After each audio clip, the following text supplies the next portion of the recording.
सचिन चौधरी हमारे साथ जुड़े हुए हैं। सचिन, जो आत्मविश्वास इनको नजर आ रहा है आदित्य ठाकरे के अंदर, जमीन पर क्या है और दूसरी बात है कि हकीकत में क्या है? अच्छा सचिन, ये भी बताइए, क्या ये सिर्फ मीडिया और टीवी के कैमरों के सामने है और पीछे की हकीकत कुछ और है? जी देखिए, इस बारे में हमारी कल जो है एकनाथ शिंदे गुट के लोगों से और बीजेपी के भी वरिष्ठ जो नेता है उनसे बात हुई थी कि जो उद्धव ठाकरे है या उनके बेटे हैं वो इतने कॉन्फिडेंट क्यों नजर आते हैं, वो ये क्यों कहते हैं कि ये सरकार इलीगल है, कुछ दिनों में सरकार गिर जाएगी।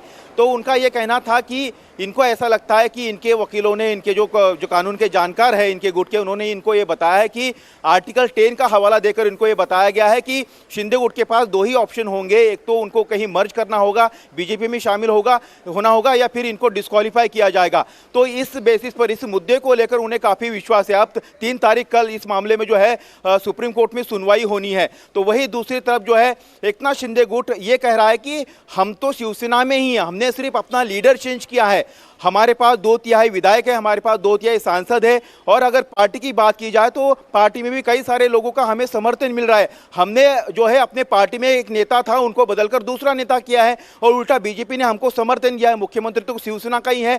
तो उन्हें काफी विश्वास है कि इस बात को कोर्ट मानेगा। जिस तरह से आंकड़े का खेल है तो आंकड़े में शिंदे गुट जो है आगे दिखाई दे रहा है, लेकिन जो उद्धव ठाकरे गुट है, उनके जो वकील है उनको यही लग रहा है। उद्धव गुट में संजय राउत को लेकर क्या चल रहा है?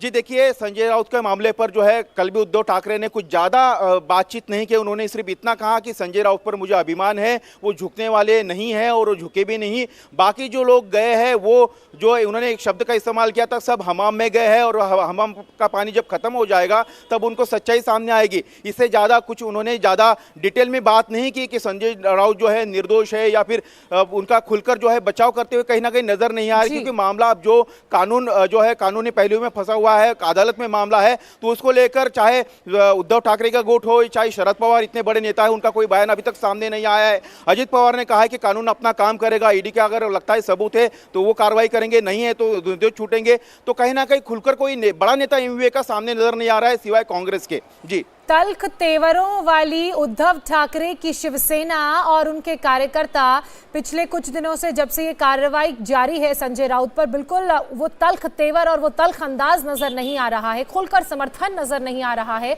एनसीपी की तरफ से भी ये कहा गया था सचिन कि हम ईडी के दफ्तर के बाहर प्रदर्शन के लिए पहुंचेंगे, लेकिन प्रदर्शन के लिए कोई पहुंचा नहीं, पूरा सन्नाटा भरा हुआ था। इसलिए ये भी बात कही जा रही है कि ये क्या सिर्फ ये जो घर जाके मुलाकात की या इतनी देर बाद उद्धव ठाकरे के आदित्य ठाकरे का बयान सामने आया, ये सिर्फ डैमेज कंट्रोल के तहत है या फिर पार्टी इनसे पल्ला झुड़ाना चाह रही है? जी देखिए, शिवसैनिकों को क्योंकि क्या है कि रोज जो एकनाथ शिंदे के गुट के साथ कई पूरे महाराष्ट्र भर का वो दौरा भी कर रहे हैं और मुंबई में कई सारे लोग शिवसेना जो है पुराने शिवसैनिक जिन्होंने बाला साहब के साथ काम किया है वो आकर एकनाथ शिंदे के साथ जुड़ रहे हैं। तो कहीं ना कहीं उद्धव ठाकरे और उनके बेटे के सामने ये चुनौती बनी हुई है कि जो शिवसैनिक है उनको अपने पार्टी के साथ बने रखना है। अगर संजय राउत के केस में वो खुलकर सामने नहीं आते या फिर उनके घर पर परिवार को जाकर नहीं मिलते तो कहीं ना कहीं एक संदेश, गलत संदेश जाता शिवसैनिकों में कि उद्धव ठाकरे ऐसे नेता है कि पार्टी जिनके लिए एक नेता जो है वो लगातार जो है चुनौती दे रहा था बीजेपी को, एकनाथ शिंदे को, लेकिन उनके समर्थन में भी जो उद्धव ठाकरे है वो खुलकर सामने नहीं आ रहे। तो कहीं ना कहीं डैमेज कंट्रोल करने की कोशिश की है। एक बात मैं जानना चाहता हूं सचिन को ये बताने की कोशिश की है कि नहीं, हम उनके सामने खड़े हैं। थोड़ा सा इसको थोड़ा पॉलिटिकली हम देख लेते हैं, क्योंकि पात्रा चौल का जो मामला है ये मुंबई का है और मुंबई में आपको पता है कि म्युनिसिपल इलेक्शन होने जा रहे हैं। ऐसे में 650 परिवार बिना घर के रह रहे हैं, तो ऐसे में क्या आपको लगता है कि ये मामला कुछ ना कुछ मुद्दा बनेगा आने वाले चुनाव में?